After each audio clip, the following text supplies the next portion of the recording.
Sir வணக்கம் sir. இந்த ஃபெஞ்சல் புயலால் ஏற்பட்ட பாதிப்பு மற்றும் அந்த மழை வெள்ளநீர் வடிந்து ஓரிரு தினங்களுக்குள் மீண்டும் வங்கக்கடலில் அது நீங்கள் ஏற்கனவே இதை கணித்தது போலவே இந்த ஆழ்ந்த காற்றழுத்த தாழ்வு பகுதி உருவாகி இருக்கிறது. பொதுவாக இந்த புயலோடு அந்த மழை பெய்ததை விட ஆழ்ந்த காற்றழுத்த தாழ்வு பகுதிகளால் அதிக கனமழை பொழிவு இருந்ததை நாம் அண்மை காலங்களில் அறிந்து வருகிறோம். இந்த ஆழ்ந்த காற்றழுத்த தாழ்வு பகுதி டெல்டா மாவட்டங்களில் மிக அதிக கனமழையை நாளை முதல் பொழியும் என்று வானிலை ஆய்வு மையம் அறிவித்திருக்கிறது. சென்னைக்கும் நாளை மறுதினமும் ஒரு 4 நாட்களுக்கு மழைப்பொழிவு இருக்கும் என்று தெரிவித்திருக்கிறார்கள். இது எங்கே அதிக கனமழை பெய்யும் சார் நாளை? கண்டிப்பாக அதாவது இந்த நிகழ்வு காற்றழுத்த தாழ்வு பகுதிக்கு அடுத்த நிகழ்வு. அதாவது ஒரு ஆழ்ந்த காற்றழுத்த தாழ்வு பகுதி என்பது ஒரு வெல் மார்க்டு லோ பிரஷர் இங்கிலீஷ்ல தீவிர காற்றழுத்த தாழ்வு பகுதிம்பாங்க. இதற்கு அடுத்ததுதான் டிப்ரெஷன் காற்றழுத்த தாழ்வு மண்டலம், இதற்கு அடுத்ததுதான் ஆழ்ந்த காற்றழுத்த தாழ்வு மண்டலம். ஆகவே இது ஆழ்ந்த காற்றழுத்த தாழ்வு பகுதி, அதாவது தீவிர காற்றழுத்த தாழ்வு பகுதி. அது எங்க இருக்குன்னா சுமார் நாகப்பட்டினம் மாவட்ட கரைக்கு நேர், அதாவது கிழக்கு தென்கிழக்கே, அதாவது திரிகோணமலைக்கு நேர் கிழக்கே 600 கிலோமீட்டர் தொலைவில் இருக்கு நாகப்பட்டினத்தில் இருந்து. சென்னைனா ஒரு 700 கிலோமீட்டர் தொலைவில் இருக்கிறது. பொதுவாக இந்த ஆழ்ந்த காற்றழுத்த தாழ்வு பகுதி வெல்மார்க் கிலோமீட்டர்ல சொல்றது கிடையாது. ஆனா வரக்கூடிய காலங்கள்ல எல்லாம் பாத்தீங்கன்னா இந்த சின்ன சின்ன நிகழ்வுகளே அதிக மழை பொழிவை கொடுக்கிற காரணத்தினால இதெல்லாம் ஒரு கிலோமீட்டர்ல சொல்ல வேண்டிய கட்டாயத்துக்கு இனிமேலாம் வந்துட்டோம். ஆகையினால இப்போ 600 கிலோமீட்டர் தொலைவில் இருக்கக்கூடிய இந்த நிகழ்வு நாளை படிப்படியாக தமிழ்நாட்டின் கரையை நெருங்க போகிறது. குறிப்பாக டெல்டாவின் கரையை நெருங்க போகிறது. இப்போ அது முதல்ல எப்படிப்பட்ட நகர்வை கொடுக்கும்னா நேரடியாக மேற்கு நோக்கி நகரும். இலங்கையோட திரிகோணமலை முல்லைத்தீவு பகுதியை ஒட்டி வரும் என்று எதிர்பார்க்கப்படுகிறது. நாளை மாலை, அதாவது புதன்கிழமை மாலை 11ஆம் தேதி மாலை வருகிறது. இது தொடர்ந்து டெல்டா மாவட்டங்களோட கோடியக்கரை முனைக்கும் யாழ்ப்பாணம் காங்கேசன் துறைக்கு இடைப்பட்ட அந்த பாக் ஜலசந்தி பகுதியில நாளை இரவு வந்தடையும் என்று எதிர்பார்க்கப்படுகிறது. தொடர்ந்து இது டெல்டா மாவட்டங்களுக்கு நெருக்கமாக வந்து நாளைய மறுதினம் 12ஆம் தேதி பாக் ஜலசந்தியில அது அந்த புதுக்கோட்டை ராமநாதபுரம் மாவட்ட கடலோர பகுதியை நோக்கி பாக் ஜலசந்தி மற்றும் மண்ட வளைகுடா பகுதியை நோக்கி நகரும் என்று எதிர்பார்க்கப்படுகிறது. இதன் காரணமாக இப்பொழுது டெல்டா மாவட்டங்களில் நல்ல ஒரு தெளிவான வானம் வெயிலே இருக்கிறது. ஆனால் இன்னும் வெளி சுற்று இன்னும் யாழ்ப்பாணத்தையே தொடல. இன்னும் யாழ்ப்பாணத்துக்கே மழை பொழிவை தொடக்கல.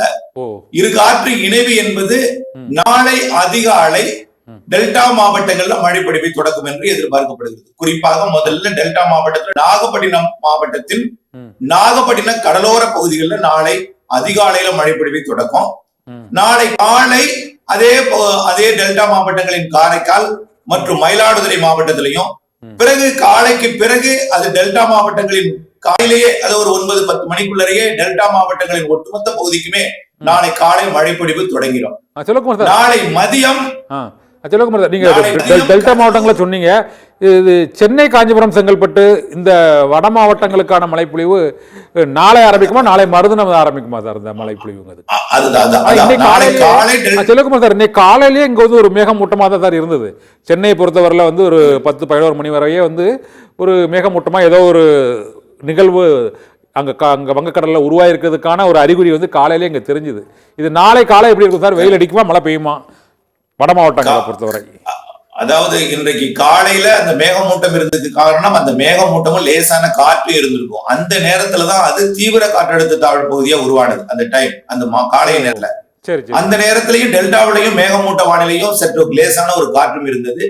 இப்பொழுது அது என்ன சுழன்று தன் பக்கத்தை ஈர்த்து கொள்ளும் மேகம் எல்லாம். அப்போ வரக்கூடிய மேகம் அது தீவிரமடைந்து தற்பொழுது தமிழ்நாட்டின் கரையை டெல்டா மாவட்டத்தில் நெருங்குகிறது. காலை டெல்டா மாவட்டங்களில் தொடங்கும் மழை, பிறகு மயிலாடுதுறை மாவட்டத்துக்கு அப்புறம் வடக்கு இருக்கக்கூடிய கடலூர், மாலை மதியத்திற்குள் சென்னைக்கு மழை பொழிவு தொடங்கிடும். அதாவது படிப்படியாக முதல்ல புதுச்சேரி வரைக்கும், காலையிலேயே புதுச்சேரி வரைக்கும் மழை பொழிவு தொடங்கிடும் ஒரு 11 மணிக்குள்ளார.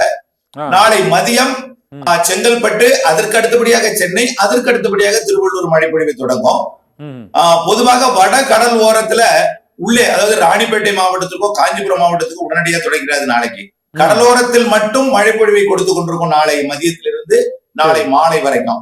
சரி. அதாவது திருவள்ளூர் கடலோரம், சென்னை மற்றும் செங்கல்பட்டு கடலோரம் மற்றும் விழுப்புரம் மாவட்டத்தோட கால்வாசி கிழக்கு பகுதி, புதுச்சேரி ஒட்டுமொத்த பகுதி, கடலூர் மாவட்டத்தோட நெய்வேலிக்கு கிழக்கு, அப்படியே ஒட்டுமொத்த டெல்டா மாவட்டங்கள் மற்றும் அரியலூருக்கும் நாளை மதியத்திலிருந்து மழை தொடங்கிடும். அரியலூர் மற்றும் டெல்டா மாவட்டங்கள், அப்படியே திருச்சி மாவட்டத்தோட கிழக்கு பகுதி, அதாவது அன்பில், திருவெரும்பூர் உள்ளிட்ட பகுதிகள், அதே நேரத்துல புதுக்கோட்டை மாவட்டத்திற்கும் மழை பெய்ய தொடங்கிடும் நாளை மாலைக்குள். ஆனா இந்த நிகழ்வு நாளை மதியத்திற்கு பிறகுதான் அது இலங்கையை நெருங்கி இரவில் தான் அது பாகிலசந்திக்குள் வந்து டெல்டா மாவட்டத்துக்கு ஒட்டி தெற்கு பகுதியில நாளை நள்ளிரவு 12ஆம் தேதி வியாழக்கிழமை பகலில் தான் டெல்டா மாவட்டத்துக்கு தெற்குப்புறம் வழியாக அந்த புதுக்கோட்டை மற்றும் ராமநாதபுரம் மாவட்ட பகுதியை நோக்கி நகரும் என்று எதிர்பார்க்கப்படுகிறது. நகரும் பொழுதுதான் சென்னை உள்ளிட்ட பகுதிகளுக்கு கனமழை பொழிவை கொடுக்கும் சார். ஓ, நாளை மதியமே சென்னைக்கு கனமழை வாய்ப்பு இருக்கா சார்? நாளை மதியமே, நாளை மறுதினம் கனமழை, நாளை மாலை வரைக்கும் லேசான மிதமான மழைப்பொழிவாக சென்னைக்கு கொடுக்கும். டெல்டாவில் படிப்படியாக மழைப்பொழிவு நாளை இரவு வரை அதிகரிக்கும். நாளை இரவுக்கு பிறகு நள்ளிரவில் இருந்து ஒட்டுமொத்த 12ஆம் தேதி 24 மணி நேரம் டெல்டாவில் மிக கனமழை பொழிவும். அதே நேரத்துல ஆந்திர எல்லையோர மாவட்டங்கள் எல்லா மாவட்டங்களுமே தொடங்கிடும். ஆந்திர பகுதிக்கு கூட திருப்பதி, குண்டூர் வரைக்கும் கூட மழை பொழிவு தொடங்கிடும். அப்படியே பாத்தீங்கன்னா திருப்பதி வரைக்கும் மழை தொடங்கிடும். தமிழ்நாட்டை பொறுத்த வரைக்கும் திருப்பத்தூர், வேலூர், ராணிப்பேட்டை மற்றும் காஞ்சிபுரம் மாவட்டம், திருவண்ணாமலை, விழுப்புரம், கள்ளக்குறிச்சி மற்றும் கிருஷ்ணகிரி, தருமபுரி எல்லாம் 12ஆம் தேதி நல்ல மழை பொழிவை கொடுக்க தொடங்கும். அதாவது கிருஷ்ணகிரி, தருமபுரி, பெங்களூர் வரைக்கும் மழை பொழிவை கொடுக்குன்னா சென்னைக்கும் மிக கன மழை பொழிவு வாய்ப்பு இருக்கிறது. ஆனால் திருவள்ளூரை விட சென்னைக்கு கூடுதலாக மழை இருக்கும்.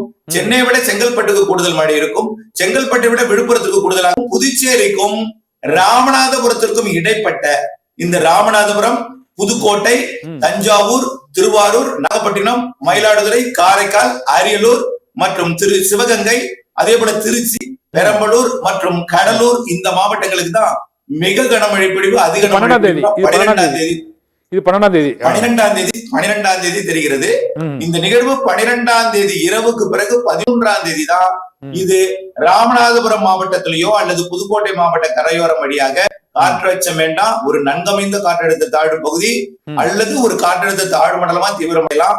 இது கரை கடக்கும் பொழுது நிறைய மழை பொழிவை கொடுத்து கொண்டே மதுரை, திண்டுக்கல், திருச்சி, கரூர், நாமக்கல், சேலம், அப்படியே நீலகிரி, கோயம்புத்தூர், திருப்பூர், அப்படியே திண்டுக்கல் மாவட்டத்துல தேனி, விருதுநகர், ராமநாதபுரம், தூத்துக்குடி மாவட்ட வடக்கு பகுதி இதெல்லாம் அதிக மழைப்பொழிவு கிடைக்கக்கூடிய இடம். அதாவது தூத்துக்குடியில் இருந்து கள்ளக்குறிச்சி வரைக்கும் இடைப்பட்ட மாவட்டங்கள் எல்லாமே, கள்ளக்குறிச்சியோட தெற்கு பகுதி சொல்லலாம், இந்த மாவட்டங்கள் வழியாக பாலக்காடு, கணவாய் வரைக்கும்